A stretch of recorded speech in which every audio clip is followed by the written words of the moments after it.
Election commission ने कौमी assembly के लिए सिंध से ख्वातीन की मखसूस नशिस्तों का नोटिफिकेशन जारी कर दिया। इलेक्शन कमीशन के मुताबिक पीपल्स पार्टी को 10 और MQM को 4 नशिस्तें दे दी गईं। नोटिफिकेशन के मुताबिक पीपल्स पार्टी की शाजिया मरी, नफीसा शाह, शगुफ्ता जमानी रुकन कौमी असेंबली मुंतखब की गई हैं।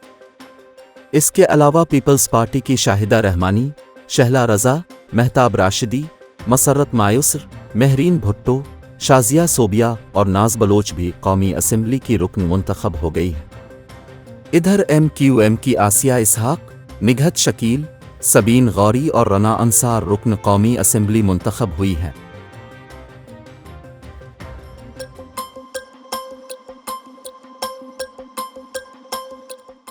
Chairman peoples party Bilawal Bhutto ने NA 196 कंबर शहदाद कोर्ट की नशिस्त छोड़ने का फैसला किया है। ज़राए के मुताबिक बिलावल भुट्टो जरदारी कौमी असेंबली के हल्का NA 196 कंबर शहदाद कोर्ट की नशिस्त छोड़ देंगे, जबकि वो NA 194 लाड़काना की नशिस्त अपने पास रखेंगे। वाज़ेह रहे कि बिलावल भुट्टो 8 फरवरी को होने वाली आम इंतखाबात में 2 नशिस्तों से रुकन कौमी असेंबली मुंतखब हुए थे। दूसरी जानिब बिलावल भुट्टो जरदारी ने खुद पर धांधली का इल्ज़ाम लगाने वालों के खिलाफ कानूनी चाराजोई का ऐलान कर दिया। बिलावल भुट्टो जरदारी ने अपने इंतखाबी हल्के के तमाम फॉर्म 45 अवाम के सामने रख दिए और कहा कि फॉर्म 47 के मुताबिक मैंने 1,35,112 वोट लिए, जो मेरी हरीफ पर 1 लाख से ज़्यादा की बरतरी है।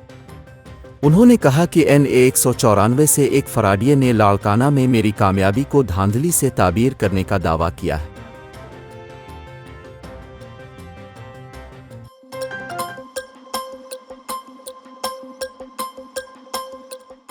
पाकिस्तान पीपल्स पार्टी के चेयरमैन बिलावल भुट्टो जरदारी ने वज़ीर आला सिंध, स्पीकर और डिप्टी स्पीकर सिंध असेंबली के उम्मीदवारों का ऐलान कर दिया। बिलावल भुट्टो जरदारी की ज़ेरे सदारत पीपल्स पार्टी सिंध की पार्लिमानी पार्टी का इजलास हुआ, जिससे उन्होंने खिताब किया। उन्होंने इजलास में वज़ीर आला सिंध, स्पीकर और डिप्टी स्पीकर सिंध असेंबली के उम्मीदवारों का ऐलान कर दिया। बिलावल ने कहा कि सिंध में वज़ीर आला के उम्मीदवार मुराद अली शाह होंगे। इसके अलावा स्पीकर सिंध असेंबली के उम्मीदवार अवैस शाह और अक़लियती रुकन अंथोनी नवीद सिंध असेंबली के डिप्टी स्पीकर के उम्मीदवार होंगे।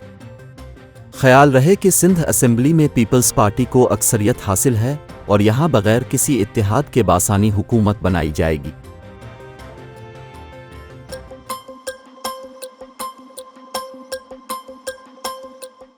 मुस्लिम लीग नून की मरकज़ी सेक्रेटरी इत्तलात मरियम औरंगज़ेब को रुकन पंजाब असेंबली बनाने का फैसला किया गया है।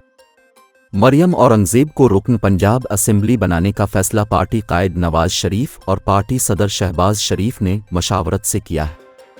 मरियम औरंगज़ेब आज पंजाब असेंबली की रुकन के तौर पर हलफ उठाएंगी और वो पंजाब में वज़ीर आला की मुआवनत करेंगे। वाज़ेह रहे कि मरियम औरंगज़ेब 2 बार रुकन कौमी असेंबली, 2 बार वफाकी वज़ीर इत्तलात रह चुकी हैं। मरियम औरंगज़ेब पहली बार पंजाब असेंबली की रुकन के तौर पर हल्फ उठाएंगी।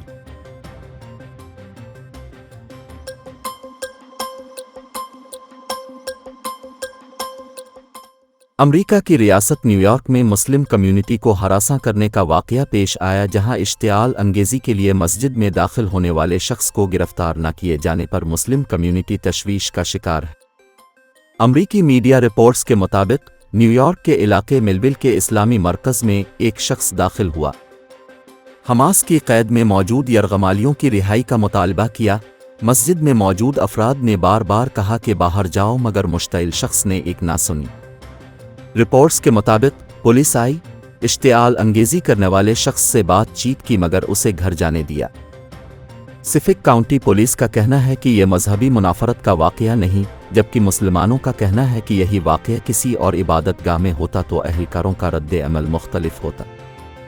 गवर्नर कैथी होकल ने मुसलमानों को हरासा किए जाने का नोटिस लेते हुए कहा, कोई मुस्लिम किसी भी मजहब से ताल्लुक़ रखने वालों को हरासा करे, इसे इंसाफ के कटहरे में लाना चाहिए।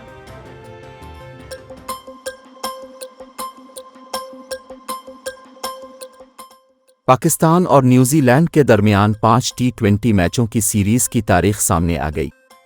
ज़राए के मुताबिक पाकिस्तान और न्यूजीलैंड के दरमियान 5 T20 मैचों की सीरीज़ अप्रैल में शेड्यूल है। T20 सीरीज 13 से 30 अप्रैल के दरमियान होने का इम्कान है और इस हवाले से दोनों ममालिक के क्रिकेट बोर्ड्स ने बातचीत का आगाज़ कर दिया है। ज़राए का कहना है कि पाकिस्तान और न्यूजीलैंड के दरमियान होने वाले 5 T20 मैचेस लाहौर और रावलपिंडी में खेले जाएंगे। दूसरी जानिब ज़राए ने बताया कि वेस्ट इंडीज़ की विमेन क्रिकेट टीम ने अप्रैल के दूसरे हफ्ते में पाकिस्तान आना है और कराची ने West Indian women cricket team की सीरीज़ की मेज़बानी करनी है। वाज़ेह रहे कि पाकिस्तान और वेस्ट इंडीज़ की विमेन टीमों के दरमियान 3 वनडे और 5 T20 मैचेस की सीरीज़ होनी है।